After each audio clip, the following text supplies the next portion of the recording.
வணக்கம் நண்பர்களே. காலை எழுந்தவுடன் கணக்கு 102வது நாளுக்கான விடைகள் நம்ம இந்த வீடியோவில் பார்க்கலாம். இதில் கொடுத்துருக்கிற 5 கேள்வியுமே பார்த்தீங்க அப்படின்னா ஒர்க் அவுட் பண்ணி சொல்லணும் அப்படின்னா ரொம்ப பெரிய கேள்விகள். ஆனால் நான் உங்களுக்கு அந்த அளவுக்குலாம் எதுவுமே பண்ண போகிறது கிடையாது. ஆப்ஷன்ஸில் இருந்து இப்போ நாம் கொடுத்துருக்கிற ஆப்ஷனுக்கு மட்டும்தான் இப்படி மேட்ச் ஆகும்னு கிடையாது. அவங்க எந்த ஆப்ஷன் கொடுத்தாலும் இது எப்படி நீங்கள் ரொம்ப எளிமையாக இந்த ஆப்ஷன் இருந்தே போடுறது அப்படிங்கிறது தான் நான் உங்களுக்கு இந்த வீடியோவில் சொல்லித்தர போகிறேன். இதில் பாருங்கள், 506வது கேள்வி. 4 இந்தியர்கள் மற்றும் 4 சீனர்கள் சேர்ந்து 3 நாட்களில் ஒரு வேலையை முடிக்கிறார்கள்.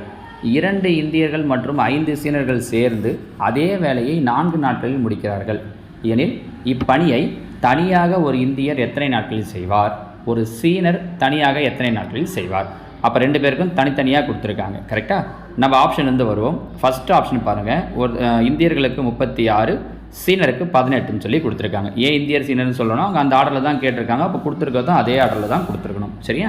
4 இந்தியர்கள். ஸோ ஒரு இந்தியருக்கு 36னா 4 இந்தியருக்கு 4/36 ப்ளஸ் 4 சீனர்கள். ஒரு சீனருக்கு 18னா 4 பேருக்கு 4/18. இப்போ இதை நம்ம சிம்ப்ளை பண்ணோம் அப்படின்னா நமக்கு ஆன்சர் 3 வருதான்னு பார்க்கணும்.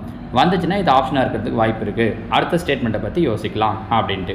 இப்போ இங்கே பாருங்கள், 36, 18 ரெண்டுத்துக்கு எல்சிஎம் எடுத்தோம் அப்படின்னா 36. சிம்ப்ளிஃபை பண்ணிவிட்டு கூட எடுக்கலாம். நம்ம அப்படியே எடுக்கிறோம். 36 கீழே இருக்கிறதால ஆல்ரெடி மேலே இருக்கிற 4 அப்படியே போட்டுக்கிறோம். 18 2 36. ஸோ மேலேயும் 2ஆல் பெருக்கணும்னா 4 2 8. 4 8ஐயும் கூட்டணும் அப்படின்னா 12. 12/36. ஓர் 12 12, 12 36. அப்போ 1/3 தலைகீழாக எழுதுனா என்ன கிடைக்குதுன்னா 3 நாட்கள்னு கிடைக்குது. கரெக்டாக? ஸோ ஃபஸ்ட்டு ஸ்டேட்மெண்ட் கரெக்டாக வருது. ரெண்டாவது ஸ்டேட்மெண்ட்டும் கரெக்டாக வருதான்னு பார்ப்போம். 2 இந்தியர்கள் 5 சீனர்கள்.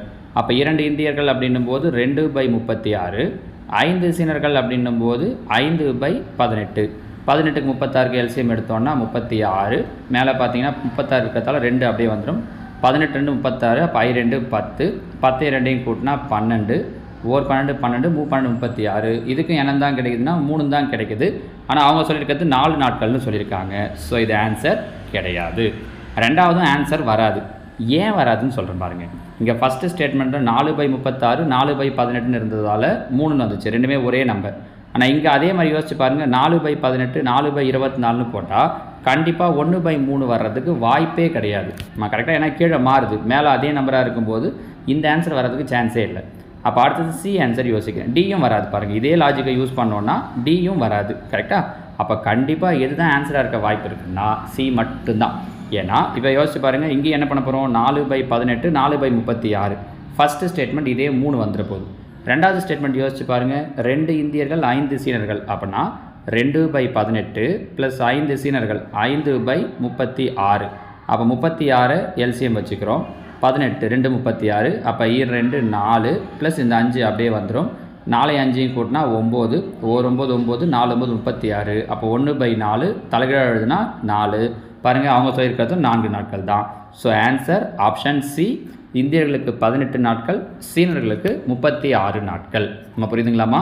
கொஞ்சம் பெருசாக இருக்கிற மாதிரி இருக்கும். ஆனால் மெத்தடாக போடுறதை விட இப்போ நம்ம சொல்லிக் கொடுத்த விஷயம் ரொம்ப சிம்பிள். பாருங்கள், அடுத்தது 507. இதுக்கு இன்னும் ஈஸியாக சொல்கிறோம் பாருங்கள்.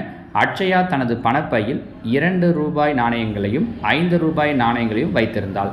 அவள் மொத்தமாக ரூபாய் 220 மதிப்புடைய நாணயங்களை வைத்திருந்தாள் எனில் ஒவ்வொன்றிலும் எத்தனை நாணயங்கள் வைத்திருந்தாள்? பாருங்கள், மொத்தமாக எவ்வளோ ரூபா வச்சுருக்காங்கன்னா 220 ரூபா. இப்போ நமக்கு இது ஒரு கீ பாயிண்ட்டு. மொத்தம் 80 காயின்ஸ் இருக்குது. ஆனால் பார்த்தோன்னா இங்கே பாருங்கள், 2 ரூபாய் நாணயம் 80, 5 ரூபாய் நாணயம் 20. 80 20 சேர்ந்தால் 100 காயின் ஆகிடுது. அப்போ கண்டிப்பாக இது வாய்ப்பே கிடையாது. ஏன்னா மொத்தமே 80 காயின்ஸ் தான் வச்சுருக்காங்க. அடுத்தது பார்த்தீங்கன்னா 40 40 80, 60 20 80, 70 10 80. இதெல்லாம் 80 காயின்ஸ் இருக்குது. இப்போ இதை வச்சு நம்ம அந்த 220 தான் வருதான்னு யோசிச்சோன்னா முடிஞ்சிச்சு. 2 ரூபாய் பி ஆப்ஷன் பாருங்கள். 2 ரூபாய் காயின் வந்து 40 இருக்குது. அப்போனா எவ்வளோ ரூபா ஆகுது? 42 80 ரூபா. 5 ரூபா காயின் 40. அப்போ அப்படின்னா 5 20 200 சேர்ந்தா 280 ரூபா ஆகுது. ஆனால் அவங்க சொல்லியிருக்கிறது 220. அப்போ இது கிடையாது. அடுத்ததுக்கு வருவோம். 2 ரூபாய் காயின் 60. 60 2 120 ரூபா. 5 ரூபா காயின் 20. 5 10 100 ரூபா சேர்ந்தது அப்படின்னா 220 ரூபா ஆகுது. ஆமாம், அவங்களும் எவ்வளோ தான் சொல்லியிருந்தாங்கன்னா 220 ரூபா தான்.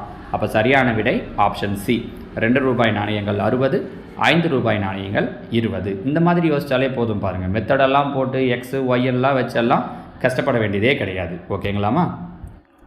அடுத்து பாருங்கள், 508.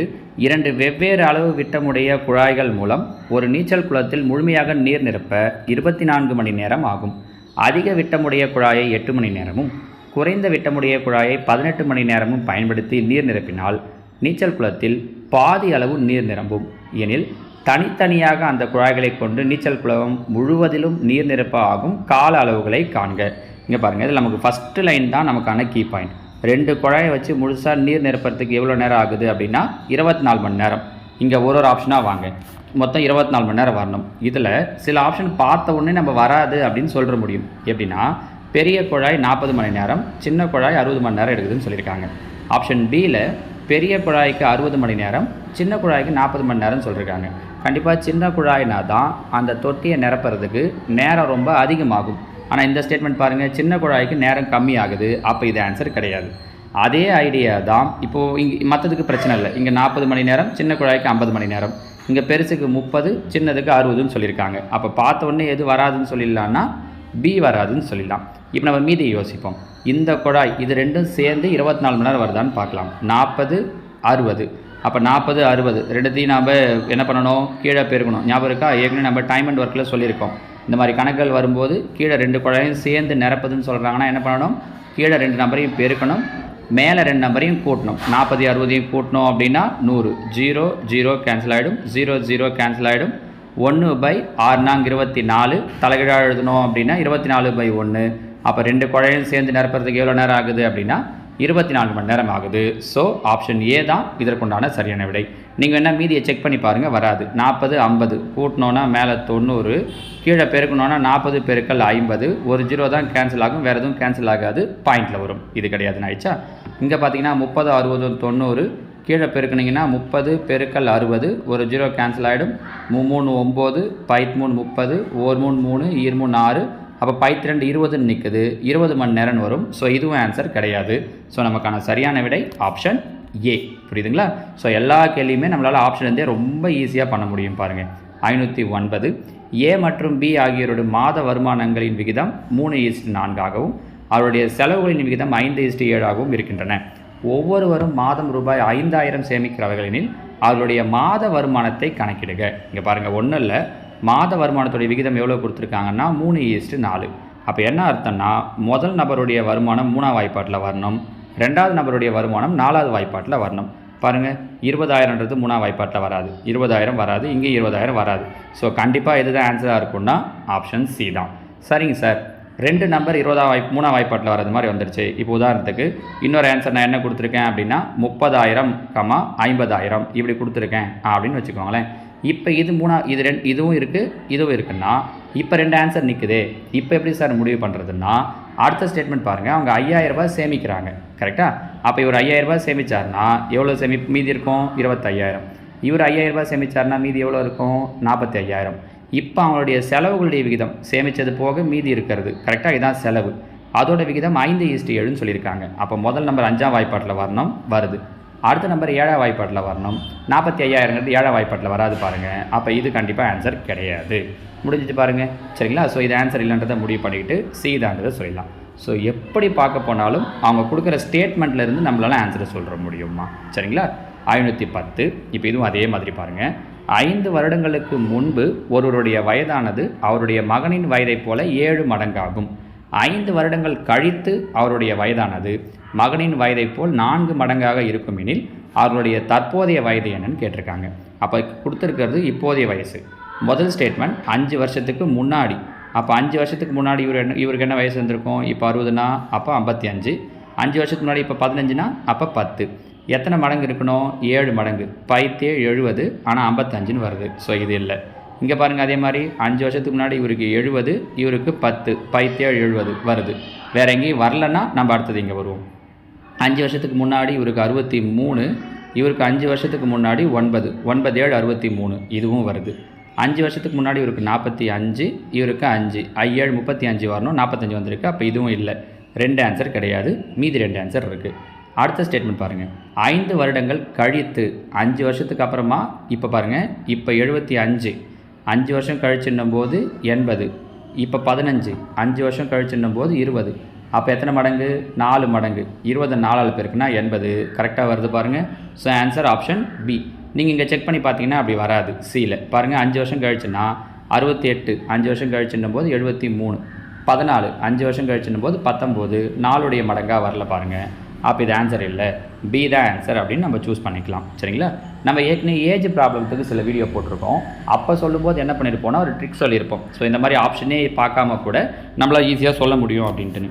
அந்த ஐடியாவை யூஸ் பண்ணியும் இங்கே நம்மளால் ஆன்சர் வரைக்க முடியும். எப்படி சார் அப்படின்னா, 5 வருஷத்துக்கு முன்னாடி அப்பாவுடைய வயசு பையனோட வயசை மாதிரி 7 மடங்குன்னு சொல்லியிருக்காங்க. இப்போ பாருங்கள், இது ஃபாதர், இது சன்னு.